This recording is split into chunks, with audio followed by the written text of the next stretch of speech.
we have Phillips Nguyen on the left-hand side of your screen on mono black Midrange. And then we alluded to this earlier, Corbin. Jacob Segal playing, yes, you heard that right. It is 2024, and Jacob is playing Simic Infect. Yeah, this is everything that we could want from Modern, right? And look, Simic Infect out of 2014, mono black mid-range.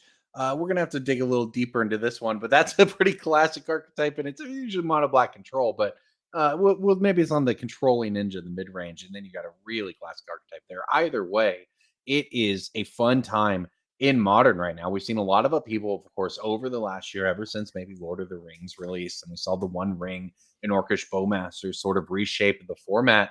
Since then, a couple of bannings, a couple of decks have kind of come in that a favor, but along the way, a lot of interesting stuff is happening, and that certainly includes these two decks here, especially Jacob Segal's Simic, in fact. Yeah, I was taking a look at Jacob's deck list, and honestly, Corbin, I thought I was looking at a deck list from 2017 that was just copy pasted here. Although I will say there are some new additions. We have a couple of Venerated Rotpriests. We have a couple Mhm. of Scale Ups. Preordain has, for all intents and purposes, replaced Gitaxian Probe, probably for the better, for being honest. And also, Jacob has 4 copies of main deck Force of Negation, which is interesting because typically if you're going for an infect kill, you're doing it on your own main phase, and that is a Right. spot where Force of Negation cannot help fight. But it is very good against, say, opposing, like you mentioned, the One Rings, Teferi Mhm. Time Ravelers, all of these non-creature permanents that would normally give you a lot of problem. And you have enough blue cards like Blighted Agents, Preordained, stuff like that. So, and then 2 copies of Distortion Strike, which I am very, very excited to see. Yeah, that is a surely a throwback. I like that as well. But so yeah, you mentioned the forces. They're interesting too because there's a lot of decks in Modern where having the extra infect creature in your hand isn't relevant because they're not a deck that's going to interact with your first infect creature. But having a card to pitch to a force and stop their deck from doing what they're proactively doing is maybe not a terrible thing to work into your deck in with the upside of also protecting your infect creatures from some of those devastating sorcery speed cards you mentioned. Yeah, and then we spent a lot of time talking about Jacob's deck. As far as Phillips is concerned, this is kind of your, I guess at this point you could call it traditional mono black scam deck Yeah. that we saw. I believe it was Mason Clark take down an event a couple of weeks prior. Your griefs, not dead after alls, Dauthi Voidwalkers, and then just a plethora of interaction, Thoughtseize, Fatal Push, topping it off with the One Ring and Sheoldred. Notably, only 2 copies of Orcish Bowmasters. And interesting enough, that is a card that is exceptional against Infect. So, Yeah. Phillips maybe predicting the metagame, maybe didn't expect to play against Blighted Agent today. Well, Jacob, I just want to say this before we get any deeper. Not messing around. Look at that hand. Hmm. Beautiful. Right. Okay. So, with that said, Jacob is got to know what it is like to play against a Grief Thoughtseize deck by this point. And you mentioned this seems like a matchup where Phillips has a lot of ways to interact, especially leading out on the play here against Jacob. And the decisions begin from turn 1 on. Turn 0 for Jacob might have an opportunity to force something, or is there not a blue card here to pitch? Yeah, looks like no blue card. Yeah. Force, a bunch of green cards. So Phillips is going to get to resolve this not dead after all, taking the only creature, well, I guess one of the 2 creatures in the form of Hmm. Inkmoth Nexus is the other one, and then the copy of Royal Treatment. That is, not sure if we can get that one up on the screen for you guys, but that one, for those of you at home who don't know, it's kind of a protection spell. It gives your creature hexproof, and you make a royal roll, which is gives it +1/+1 and ward 1. So protection on the turn you cast it, and then maybe a little bit of protection on future turns. Yeah, this is a really, I mean, textbook opening from the mono black mid range deck, of course, from Phillips here, having the grief, the not dead after all, being able to take apart Jacob's hand. Now, if you're Jacob and you're playing Simic, this is not the first time you've played against a deck that has taken apart your hand, and that means that Jacob is already going to be settling into that mindset of, okay, well, this I'm being attacked by this thing. It's dealing this much damage to me. I have this many turns. The hand disruption for the moment has stopped. Well, I've got the ink moth in hand. How do I set up a kill from that given the time that I have with the original plan being completely out the window thanks to that the double grief play? So That's where Jacob's at now is moves to turn 2. We talked about how fast Modern happens in terms of just the decision making. No matter, even if the games go on for a long time, really key decisions happen on turn 0, on turn 1. And that's Jacob's going to have to be the plays he makes now are going to line up whether or not it has the opportunity to finish things off a couple turns from now. Yeah, and one very, very important thing to note about Philip's deck list, and I did get a glimpse of it in his hand, there was a copy of Sheoldred's Edict. Now, importantly, typically Mhm. removal spells can be sort of blanked by the Infect deck with stuff like Vines of Vastwood, Royal Treatment, Slip Out the Back.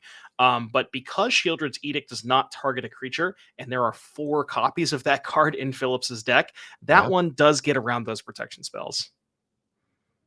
Yeah, and also the demolition field being able to hit the Inkmoth Nexus, incredibly relevant, not just so that the Inkmoth Nexus, has infect and would try to, of course, poison him out, but the Inkmoth Nexus is a protection when you talk about those sacrifice effects where you can turn it into a creature, sacrifice it, keep another creature. But the demolition field just picking it off and just with mono black, just kind of grinding out the resources from Jacob's land base, from Jacob's hand, from Jacob's board. Yeah, we could maybe run into a situation if Jacob has enough mana. Probably not this game because Jacob is so far under the gun at this point from that grief. But Hmm. you can maybe kind of envision a world where Jacob says, activate Inkmoth. Phillips responds and pops the demolition field. And then maybe Jake says, okay, well, I'll respond, activate my Inkmoth again using another mana and then protect it with a creature or with Hmm. creature protection spell now that it's an animated creature. But again, because Jacob is, on a 2-turn clock, doesn't really have that kind of time. It looks like we are going to go ahead and fire up the Inkmoth here, so we'll see what Jacob has in store. Yeah, you named it. The interaction that might come up here because Jacob is going to prompt it by animating the ink moth and beginning, and now begins the cat and ink moth game here. Where do you pull the trigger on the demolition field? Do you wait for a different removal spell? What do you do? And if you're Jacob, do you go for a pump spell? Do you just poke in there for one? What's the play? This is just this really classic modern sort of scenario with Infect here that always makes for interesting decisions. And Phillips just says, "I'll take the one." I could live with one. Yeah, it's interesting you bring that up because there's always that like staring contest where you attack with your infect creature and you just look in your opponent's soul and they look back at you and you both just kind of stare at each other for about 10 minutes and then they're like, okay, fine, I'll take one, and neither player Yeah, wants to do anything. yeah, And no blocks.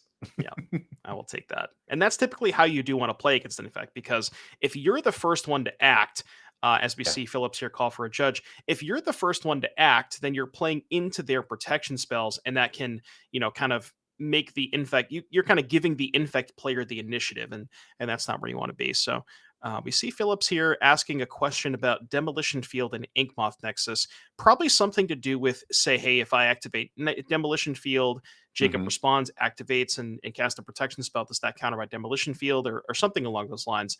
And we see here the judge is going to do that. But, as far as the game at hand, not the best position here for Jacob. There is a bunch of pump spells, but I think that Demolition Field combined, with Fatal Push is going to be really tough for Jacob to fight through.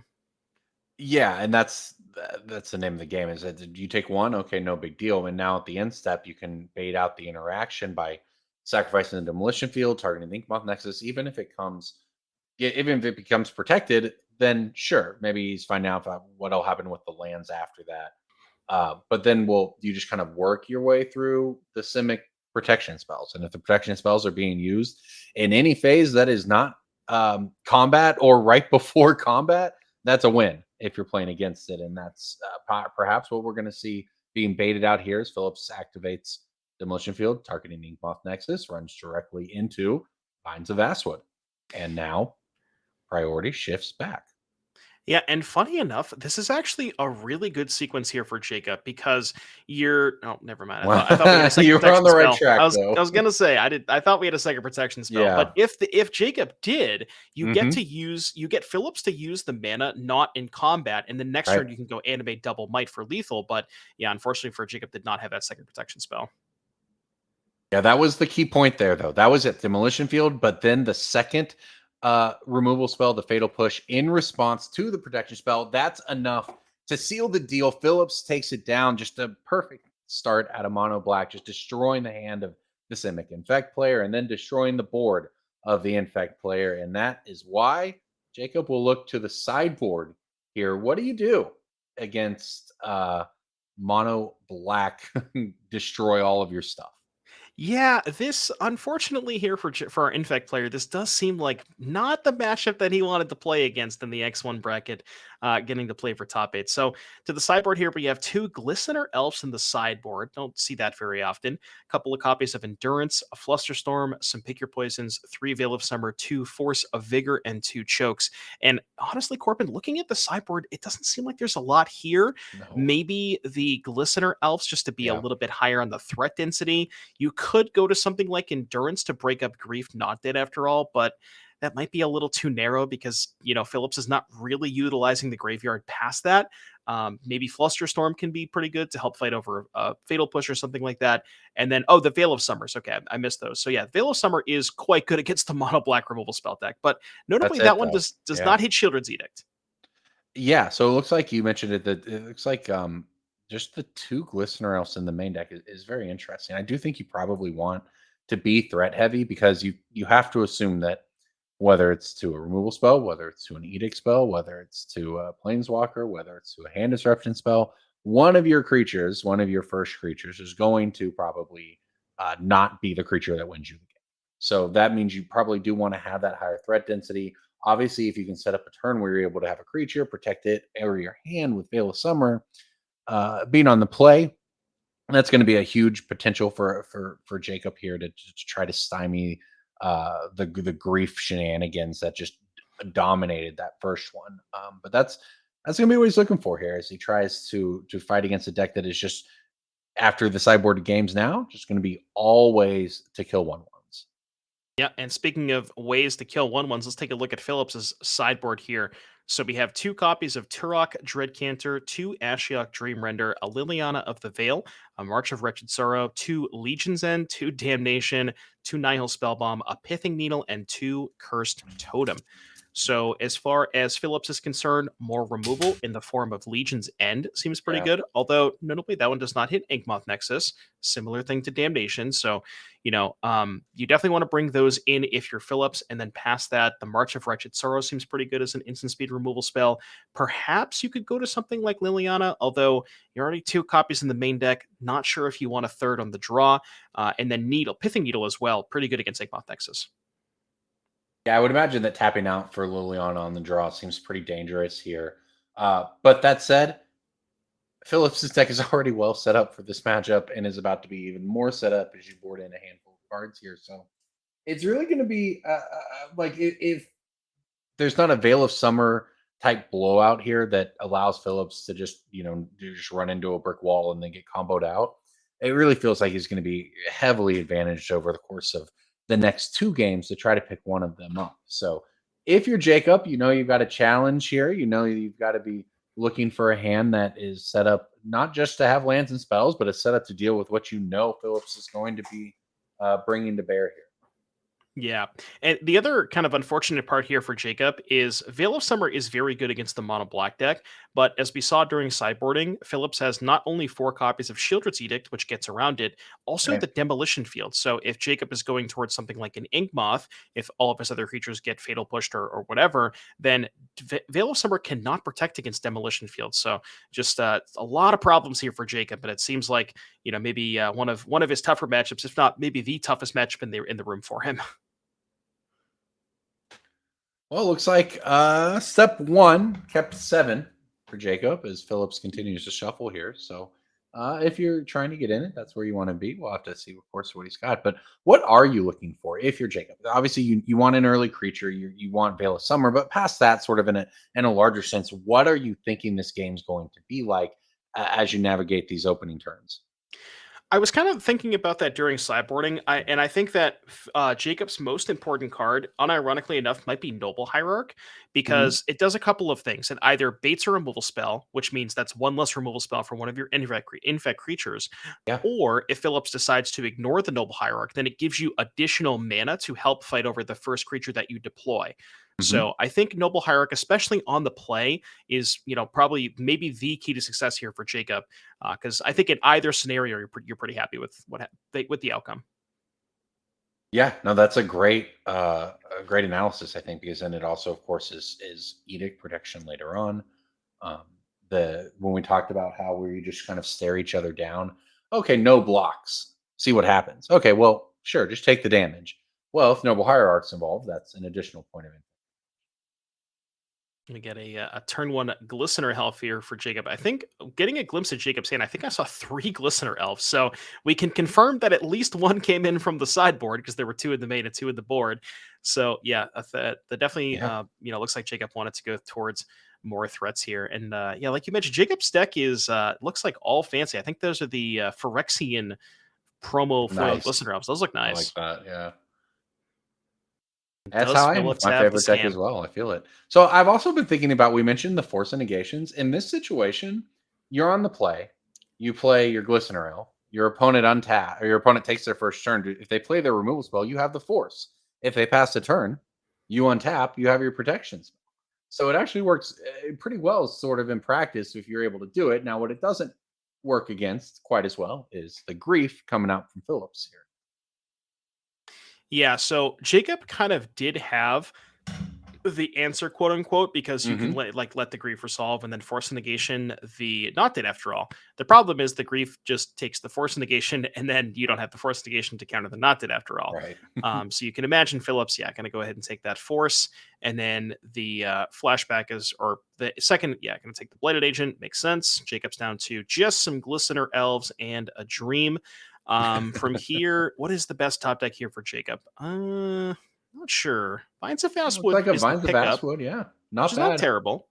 I mean, the beatdown begins, right? That's 1/10 of your life total, and here's two more. Oh no! Please don't tell me that Phillips has legions in his hand. I'm gonna have to look away if there's a legions in. I don't think I see one, I but think you're safe. I think you're safe. That said, that would have been a blowout. That would have just been a play. Just show you the card. Okay, yeah, we'll pick them up. yeah. 30-second game of Magic. Let's go get lunch. And you see Phillips playing defense here. So, and also for Jacob, Phillips does not have a second land. So, Yeah. oddly enough, this, after getting double grief, Jacob maybe not in the worst position as he finds a second copy of Vines of Vastwood and the fourth Glistener Elf. Don't think we want that one. Or do we to just beat down? I don't know. But yeah, this is dangerous for Phillips for sure. Yeah, because I would imagine, yeah, I guess Jacob is just thinking about keeping the second Vines, which I think we did keep. I think we kept. Yeah, It so looks two like it. Vines in Yeah. hand. So now I guess the question is for Jacob, do you want to trade a Glistener Elf for a counter on the grief and 2 damage? Looks like Jacob says no. Not yet. Well, you know that Phillips missed on the land drop, so you've got time. You get to untap, have your pump spell available, or double vines if they go for removal. So definitely, knowing that you have the benefit of Phillips not having that second land gives you some options here, and having three creatures against one blocker and one swamp guarantees one of them probably gets through, and that creature's pretty good at getting through as well. The Blighted Agent. Yeah. Yeah, Jacob drew the Bladed Agent. I'm not sure I would have cast it here because, as Yeah. long as Phillips keeps missing land drops, you don't really have to do a ton, and you can kind of assume that Phillips's hand is just flush with removal, as we see Phillips going to go ahead and fire off one of the removal spells in hand here. So it might have been more beneficial for Jacob to just kind of say, hey, as long as you're missing land drops, I don't have to do anything because you're not pressuring me. And then eventually when you find the third land, you can hold the Vines up to protect the agent. But we do Yeah. see that March taking out the Bladed Agent. No, well said, especially if Jacob doesn't have a third land, like you Corbin, did is you it see what Phillips draw? it's looking kind of like might be the end of Mm. something. Well, Oh, see, the oh. fortunate part is Jacob does have the vines, so we can counter the Legion's End. That's good. And we're just getting All right, we're frisky. getting frisky though.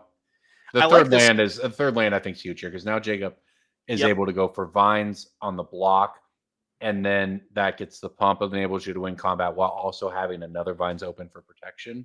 So it would be actually interesting here if Phillips went for removal, baited out the other vines, and then untapped into Legion's End. Yeah. That would be kind of rough. Looking at Philip's hand, I don't think I saw a removal spot. I think I saw a Liliana, a One Ring, the Legion's End, and I believe an Orcish Bowmasters. Yeah, and So that Philip's that probably does it here. and he drew a second copy of the One Ring. So yeah, I mean Phillips did have the turn one double grief, but never drew that second land, and Jacob's hand was just kind of flush enough with threats that he was able to play through the first removal spell or two. And yeah, it looks like Jacob is in pretty good position to take this one down. Yeah, just kind of an unfortunate game there for Phillips, but hey, that's what happens when you play your double grief explosive deck because you took away their hand for the most part, and you didn't have much after that either. And we'll see who draws out of it first. And in this case, it was the Simic player. Yeah, Jacob's going to go ahead and get a little surveil action here, binning a Force of Negation.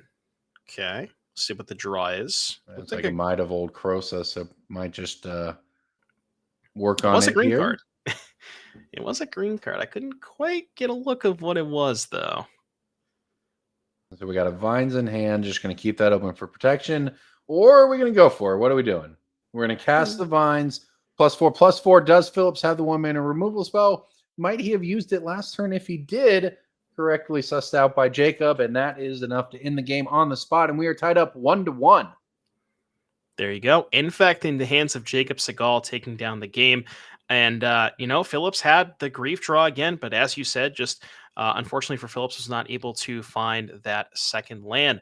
So we're going to go ahead and head back to the booth here before we get to game number 3. But, we got to see Infect do its thing. We got to see the grief deck do its thing. And now we're going to see Phillips on the play here for game number 3. I guess I was going to ask who you got in game 3. I'm kind of assuming you're going to say Phillips, but, maybe Look, you can give me a better answer. I would say that I liked Modern when Infect was good originally because I'm just old. Okay, I'm just kind of a Magic boomer sometimes. Same. Okay, so you know what? I'm pulling for Infect. I'm not gonna lie. Okay, it's grief. Okay, I can't say I'm here for the grief. No, I'm here for the Infect. Let's see it. That's whatever. But it's going to be an uphill battle for sure. Now has to go on the draw against the Thoughtseizes deck, against the grief deck, against the Fatal Push deck, and now Yid Legion's End involved. Which if there had been mana and an opening last game, it could have just thrown that one around on the spot. So it's definitely going to be a challenge for Jacob. But hey, has found success with Infect in the past. Obviously, you see the deck is quite comfortable with it and is off to a 5-1 start in this tournament. We're playing 9 rounds today, so definitely hanging out at the top of the leaderboard in this third game here is going to set one of these players up very well heading into the last couple rounds. Absolutely. And, like you mentioned, that because Jacob's deck is all foil, that Jacob has been around here for a bit. He's been playing Infect since those Gitaxian Probe days, and he's been Thoughtseized more than once in the past. And I'm kind of hoping I'm with you. I'm pulling for Jacob, but we'll have to see what the outcome is. Sorry, I can't talk today. For game number 3, Phillips on the play. Let's see if we can go 3 for 3 on grief plus not dead after all. I saw 2 Lilianas and a Field of Ruin. Those are not great cards here for Phillips. I don't know about that one. Yeah, maybe one Liliana on the play you can get away with. 2 of them looks pretty slow. He's looking at it, though. Didn't just immediately throw it back, so we'll see. I didn't catch what Jacobs got over there, but at least considering now Phillips does. Both players are going to ship their hands here, so on down to 6. I have to imagine that the further down you go, the more advantageous it is for the Thoughtseize deck. Yeah, absolutely.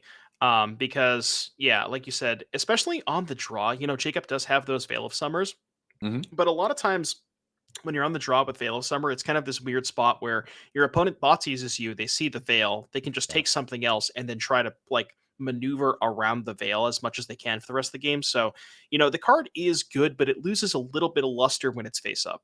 Yeah, and especially on the draw as well. Especially when you're Jacob and you actually do want to deploy in those first couple of turns, you want to be tapping out for those Glistener Elves, for those Blighted Agents. You want to either be tapping out or tapping something. And that can make it a little more difficult. So I do see a Thoughtseize in the opener and a Legion's End over there if that's a keepable hand. For Phillips, looks like he's got some tools he's going to want to work with. Yeah, I think it was Legion's End. Legion's End, Thoughtseize, Grief, 3 lands, and then we're going to see what Jacob's hand is because there's a Thoughtseize. Yeah, here we go. Both players were pretty quick to keep. slip out the bat, Inkmoth Nexus, land, vines, and is that a royal treatment? So It is, yep. just the Inkmoth as the infect bearer out of this hand, but that means Thoughtseize can't actually take the creature with infect. Yeah, and that's kind of the, like, honestly, this is on the draw. This is probably, especially when you know that Phillips Mulligan, this is maybe like Jacob's one of Jacob's preferred hands, because like you mentioned, the Inkmoth Nexus is free from a Thoughtseize, and then the rest of your hand is just all protection spells to protect the Inkmoth. So yeah, Jacob's hand pretty good against the Thoughtseize specifically. I guess if you're Phillips, is there a preference on which protection spell to take? I guess the treatment, because it leaves around a roll, but then the vines also doubles as a pump spell, so maybe vines. Yeah, it probably depends maybe too on the context of your hand because I mean, which of these three pump spells that all look the same do you want to take is kind of a weird spot to be. So Jacob, though, it actually looks like it drew a hierarch and has chosen not to deploy it. It's just going to keep open the mana, and it's a land go for Phillips. So no pressure this time for Phillips. So right, so if that comes into play, like, do you not want to give them the mana to have pump later with vines because I don't have any plan to actually end this game, or do I want to think about the world treatment and what that leaves behind? But Jacob is gonna slow down himself a little bit. Is gonna try to set up for this, knowing that okay, Phillips has land, is ahead of me on mana, is ahead of me on the play, is going to have the ability to probably interact with whatever I do. So how do I play with what I'm doing to maximize this ink moth I have right Yeah, and kind of a subtle thing here for Jacob, but like you mentioned, the Hierarch was picked up and not played. And I love that play because your creature is Inkmoth Nexus, now? Right. right? So Inkmoth Nexus, 10 turn clock, with Hierarch, 5 turn clock. You kind of, and the Hierarch also accelerates your mana, kind of what I was saying earlier, where Right. you want the Hierarch to help accelerate your mana, but you also kind of want to try to protect the Hierarch. Now, Jacob is going to go, the plan was to play the Hierarch and hold the protection, but now that you've drawn the Elf, we can just go Elf and hold the protection. So kind of switching plans a little bit based on what Jacob has drawn, but I do like holding the Hierarch here, kind of waiting to expose that until you're ready to start attacking with the Inkmoth. Yeah, you can kind of shortcut to it's the hierarchy and draw on the interaction. Well, this definitely will play the listener elf. So Phillips, though, chooses not to spend that mana, chooses to just untap. And oddly enough, I think Jacob would actually prefer Phillips to use a removal spell on the Glistener Elf rather than the Hierarch. Yeah, if you don't think it's going to go to the distance, then you may as well draw the resources. Like we talked about, like Phillips was no clock. That was what game one had. That obviously game two you didn't have mana, but game three now no clock at all from Phillips to put pressure on Jacob. So Jacob just gets to slowly develop and keep presenting threats and make Phillips have answers. And Phillips still has to find a way to actually get ahead to win the game at some point. I see a Sunken Citadel here deployed here for Phillips. Not a card you see typically in maybe the more traditional Rakdos scam decks, but Mhm. because Phillips' deck list is playing a lot more utility lands, like we've mentioned, the 8 copies of Field of Ruin, 3 Castle Locthwains, and a Takenuma, really taking advantage of the Sunken Citadel mana, which I kind of like.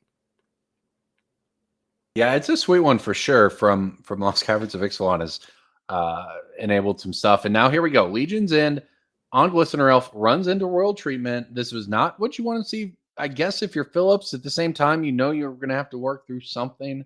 I guess here it goes, but shields down at least to an extent. Yeah, I mean, look, it's like shields down here for Phillips and Jacob with a Glistener Elf with a roll on it, and here comes that Noble Hierarch you mentioned, and all of a sudden that clock just got a little bit faster.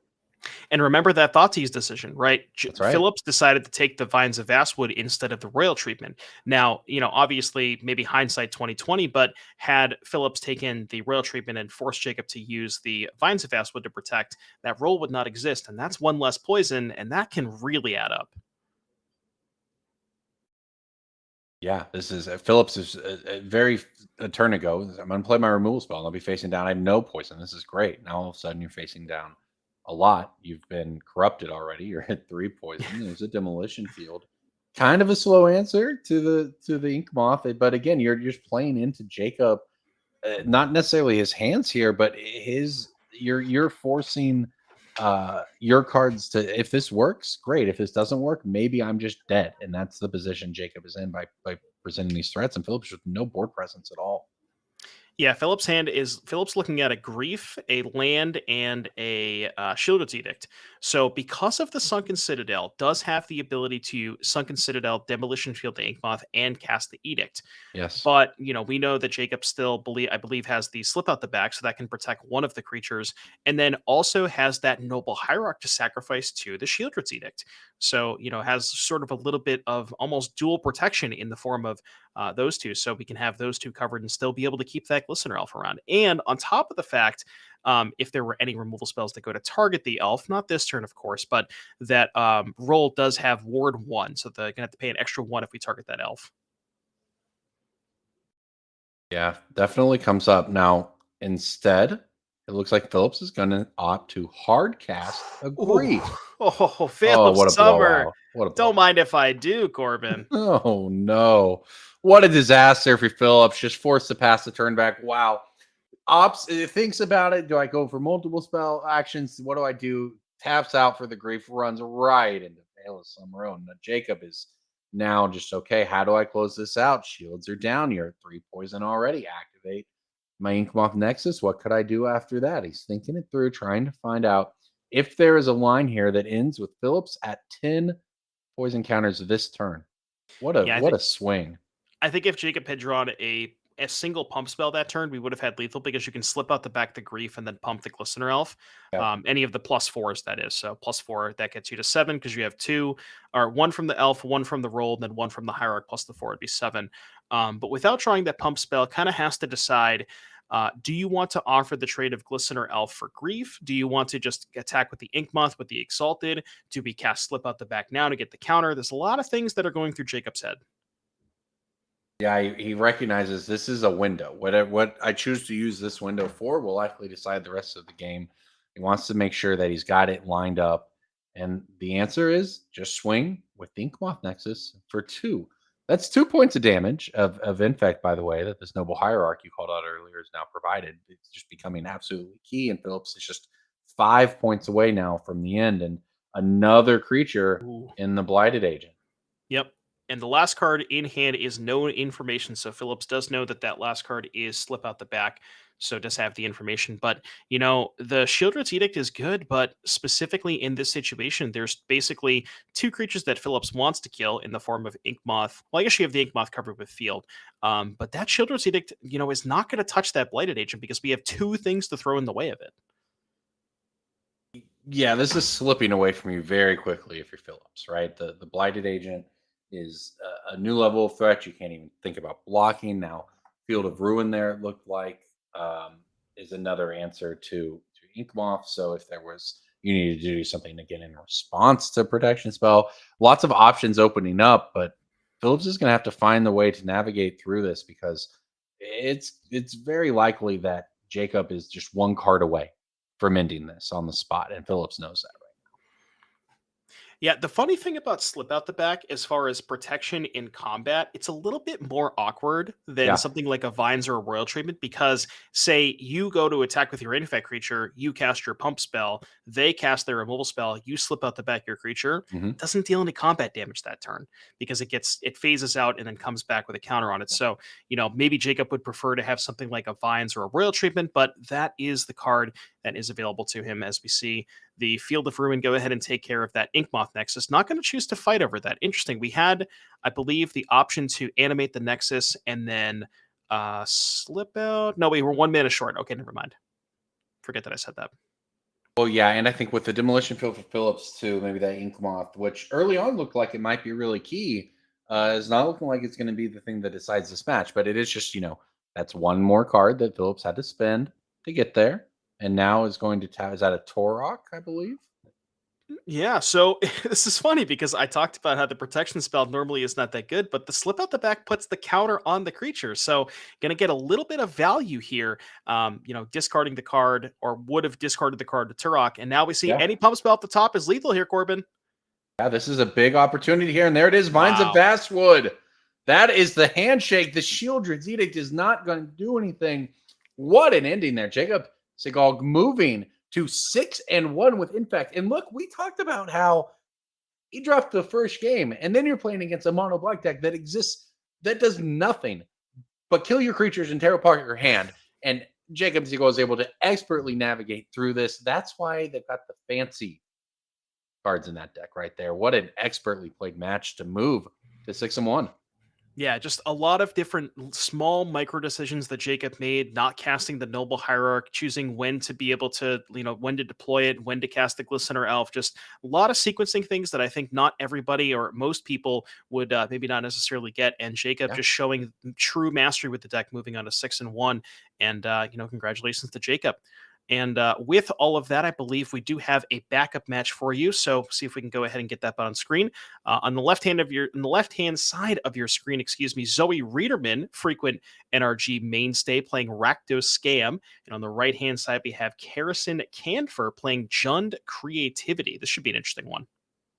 Yeah, definitely. And we're coming into this here. I think Harrison might be up a game when we're jumping into this one, but Zoe on Scam has the turn 1 Ragavan on the play. Won't be able to do anything, of course, but with that Indomitable Creativity exiled, but gets it out of here, makes a treasure token, and we are off to the races.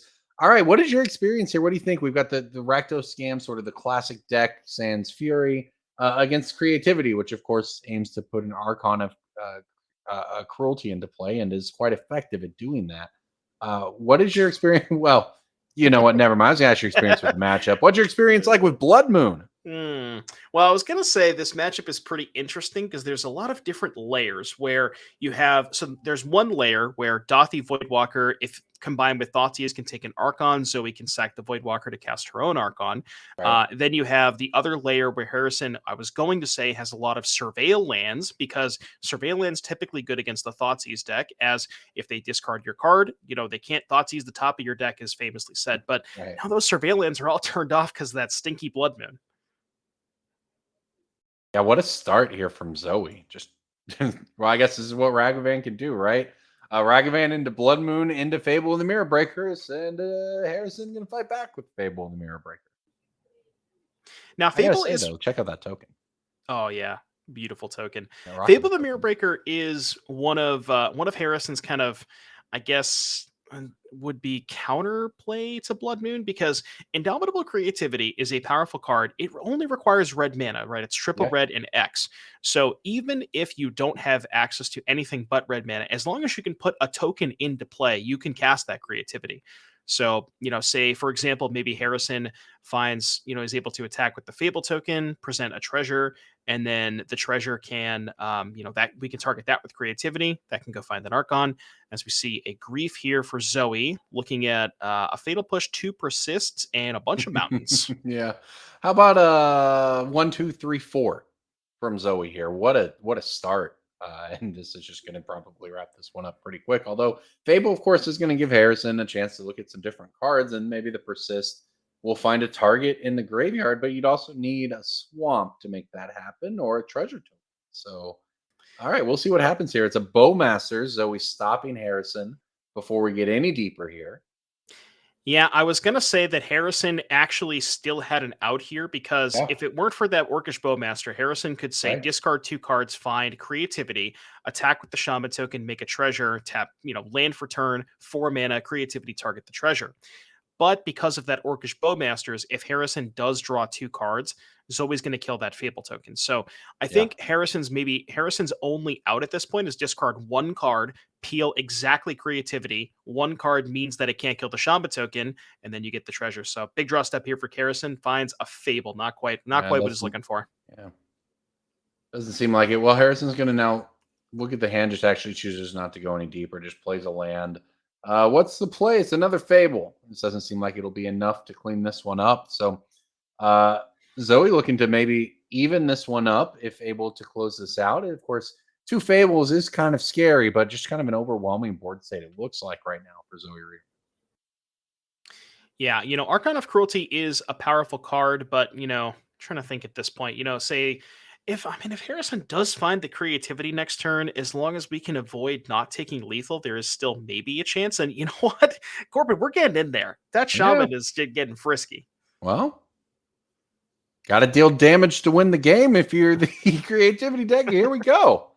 Make a I think treasure token. Harrison just really values specifically the treasure token Yes. and is maybe worried that if, because he knows he's going to be forced to trade this turn for one of Zoe's creatures. So if that's the case, wants to make sure that we can get that treasure just in case we draw that creativity. Yeah. Here's a Dauthi for Zoe. And moves on to combat everything into the red zone. Bowmasters hanging back. Alrighty. So yeah, let's see. So we have 3, 4, 5, 6, 7, 8, 9 damage here coming in for Zoe. And you would imagine if you're Harrison, you probably think you have to block with the Shaman token because you need to be able to draw one extra card off of that Fable next turn to get a little bit deeper towards creativity. So yeah, we are going to trade for the Ragavan. That's going to be an attack for 7, putting Harrison down to 3. See if maybe Zoe has a bolt to finish this one off.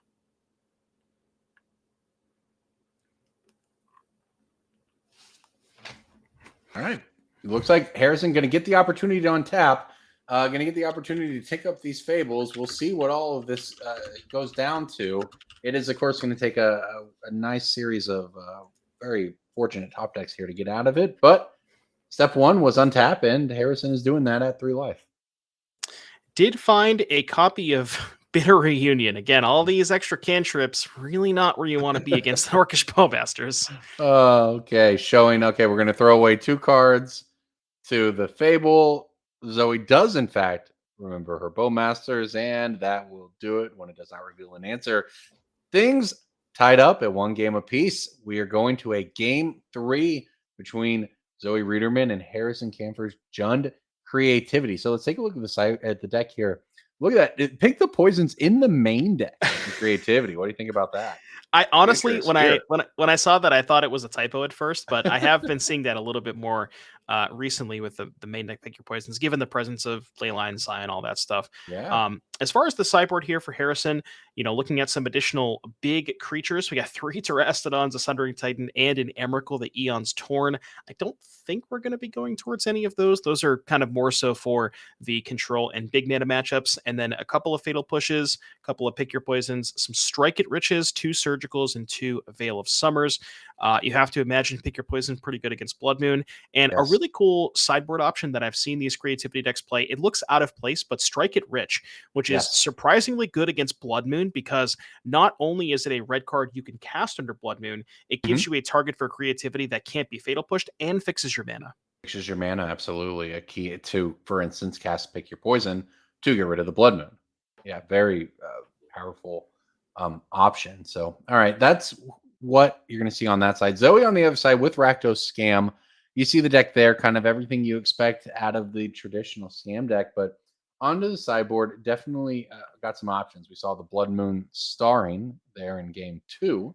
What else do you think Zoe's looking at here for game 3?